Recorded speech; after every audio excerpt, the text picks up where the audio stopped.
Toenail Okay. ulcer. Is it these things that the people they wear when they're... I think he just does it like when he's relaxing, he just puts his feet in Yeah. and just spreads the toes out. It's kind of a yoga thing. Yeah. If you see people that go in and get their nails done and get Mhm. pedicures and stuff like that. Well, no, this is actually my boss. The lead Does he boss. wear it? He just puts all his foot day? in it. No. Just Just every so often, just sticks it in there, Yeah. just spread them out. Yeah. That is so wild that I don't feel any of that. Yeah. Just That's some good stuff. What'd you put in there? Marcaine, lidocaine. Marcaine, lidocaine. Oh yeah, good stuff. I think I know what it's usually a foam. Yeah. It's kind of like a silicone type. I think silicone. Yeah, kind of a silicone gel type thing. Yeah, I just think that just feels good for a lot of people. I can't imagine it does anything to change blood flow, but... Well, I mean that, or just to get your toes spread apart a little bit. Sometimes I think feels good to me. Yeah, I guess if they're kind of resting together, that might... Well, kind of thinking about it this way, kind of like spreading your vertebrae apart a little bit. Sometimes, that just to take the pressure off a little bit. Not that it's going to be permanent, but it gives a little bit of relief and a little bit of a little increased blood flow, I think, back to the area. Yeah, feels good anyway. Yeah. Boy, that came off easy. God dang. Well, I've That's done really this. shocked. You're not my first rodeo. Well, obviously not. Yours is actually on there pretty tightly. Was it? Yeah. Wow. You didn't want to give it up. You wanted another decade. It wanted something, I'll tell you that. That's pretty cool. I have to admit, that's pretty cool. As you can tell, I'm not squeamish about anything, so that's good stuff. No, you're not too squeamish, are you? No, I don't know. Trust me, I've seen plenty of a lot of things. So I've watched the birth of all of my kids and all that stuff, so I've seen all the. After you see that, it's everything's pretty much downhill from there. Plus, being a cancer survivor, having the multiple staples and stitches in the neck and the drains in the neck and dealing with those, everything else is pretty minor. Well, you're a survivor. Good for you. Thank you. Yeah, I feel bad for some of the people that I know now that are going through it, because I had it when I was 21, and my body was much stronger then, and was able to bounce back pretty quickly. I was only in the hospital for like 6 days during it, but Well, that's good. yeah. This is a better conversation than what you normally have when you're doing this for somebody. Oh, sure. Hmm. You'll smell something in the room here.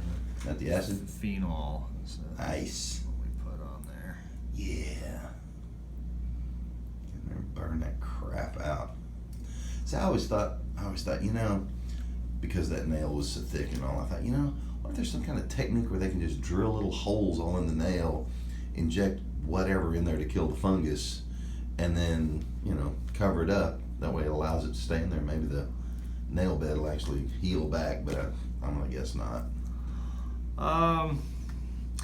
A nail is actually porous, so those little holes already exist in there, and there's, Right. and the medicines that you're putting on it do penetrate to some extent. Okay. But what's interesting is that this disease, it doesn't just affect the nail plate. In fact, the hard part of the nail is really there's very little that's affected with the hard part of the nail. Oh, I see what you mean. It's all on the outer. underneath it, the skin that's underneath there, and all that stuff is where the real difficulty lies in curing this disease. Because you got to get to it first. And Exactly. once it does what it's doing, it's probably losing some of its porousness and not allowing anything to get down to it anymore. Yeah, it's a very complicated disease. But I can't tell you that how many people come in and just the amount of time and money and effort and I've I don't been there and done that. Yeah. It tends to be gender specific. Like More very male. very few women would come in and tell me what you just did. Mhm. Like, oh hi, I'm done. Let's just get this off. Dr. Reddy wants this off. Can you just take care of it? Yeah, absolutely.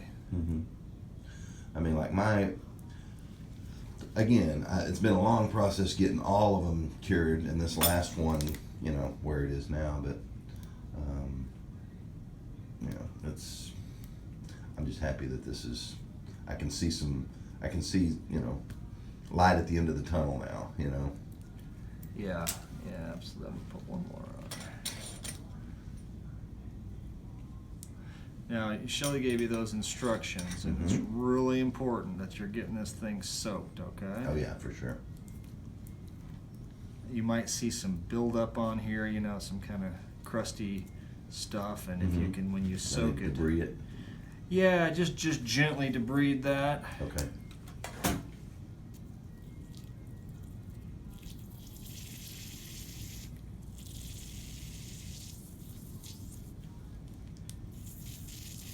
You don't want to carve your initials into the end of my toe. That way it'll scar up that way, do you? My wife, if she was here, she'd go, yes, please, put mine on there. Yeah. That didn't end up well for the gynecologist that did it with a uterus. Oh, yeah, well, that's, I think I'm going to leave that one alone. I'm trying to be family friendly here. Well, This toe isn't family friendly, so. I don't think you had any malice intent, but someone didn't find it all that entertaining, obviously. Well, you got to have a little sense of humor. Come on, Not there, you don't. Well, I've learned the hard way. There's certain words. You do realize there's certain words men are not allowed to say. Moist is not one that you ever want to say around a woman. I've learned. Don't ever use that word. That's a dirty word to women. Just like soft is a very dirty word to us men. So, learned that. Because we get old and fat. For a lot of reasons, I think. But, yeah. Funny. When somebody told me that, I went online and looked at it, and I'll be damned if it was like the dirty words. And I looked at it, I was like, really? I did not even know that. That's right. All right, now this stays on here. Okay. I want you to start soaking tonight, okay? Okay.